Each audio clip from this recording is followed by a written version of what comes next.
Hello there. Today I watched the film Eileen and now I want to review it for you. Eileen is a mysterious drama about a young woman falling in love with her coworker and being dragged into something much deeper. The film is based on a book by Otessa Moshfegh and was adapted into a screenplay by her with the help of Luke Goebel. It was directed by William Oldroyd and stars Thomasin McKenzie as Eileen, Shea Whigham as her father, and Anne Hathaway as the coworker. The story starts by introducing us to Eileen, a depressed and alone 24-year-old woman living in 1964. There are rotary phones, old-fashioned cars, and every single man in sight is a sexist pig. Eileen works a dead-end job at a boys' prison and lives with her verbally abusive father, Jim. When a new psychologist named Rebecca starts working at the prison, Eileen finds herself taking an interest in the older woman. Rebecca reciprocates her feelings, and then the two get drawn into a whirlwind of emotions that takes a wild turn. Eileen is an awkward young woman who takes all manner of abuse from the people around her and does nothing about it. She's quiet, smart, and keeps her head down in public.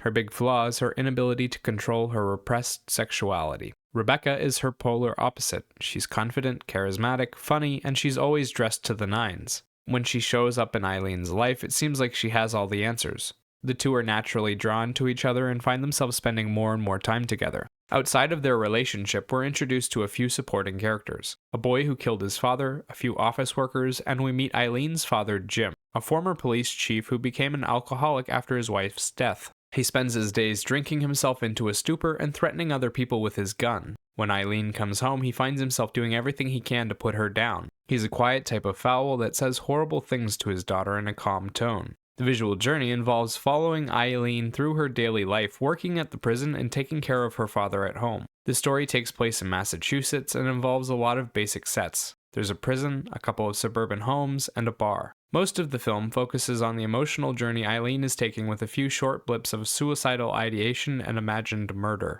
She imagines dying in various ways and harming her father. There is also a violent twist toward the end. Sound-wise, the film makes use of a few blues and jazz songs with a lot of simple background instrumentals. They use it mostly to set the atmosphere and add a little bit of entertainment, but not much else. The songs don't generally try to back the emotions of the story or follow along with the scenery. The instrumentals tend to be single instruments going through simple notation work, going up scales or teetering back and forth between two notes. The soundtrack has a slightly repetitive, reflective, melancholic sound to it. Okay, I did not enjoy the film. The writing makes sense, but it's the kind of story without a point to it. It just wants to mellow in how sad Eileen's life is, but it doesn't seem to have anything important to say about it. Eileen also isn't a good character. You feel bad for her, but there isn't much to relate to. She's the type of person to endlessly lie down and take it, and when she finally does stand up for herself, she goes in the completely wrong direction. The only likable character in the film is Rebecca, and she only appears for short doses and ends up being like everyone else, just hiding her dark secrets. The cast does what they can to make the drama interesting, but there aren't any big moments for them to really shine in.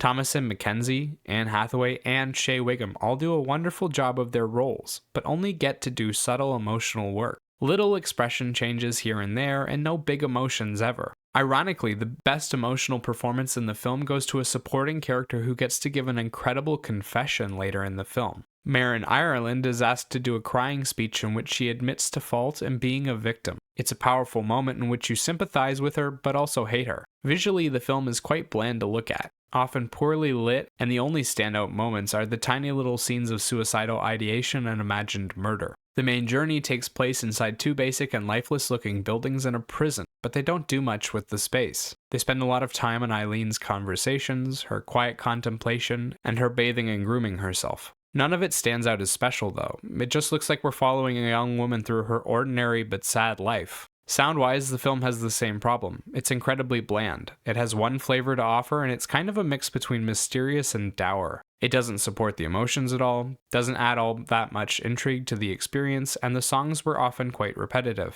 The few instances of original music were a little bit more interesting, but there were only 5 of those songs used, and most of them were used over montages and during transitionary scenes. The soundtrack just didn't have a big impact on the film. At best, it provided a bit of entertainment. Overall, Eileen is a fairly boring film that doesn't go anywhere. It explores a bad situation and makes you want to root for the character, but her life never really improves. The twist is poorly written and the journey is incredibly bland. I can't imagine wanting to recommend this to anyone. It's just too boring and lifeless. As for a rating, I'd give this film a 4 out of 10. Remember, these are just my thoughts on the film. Let me know what you think in the comments below. Bye-bye.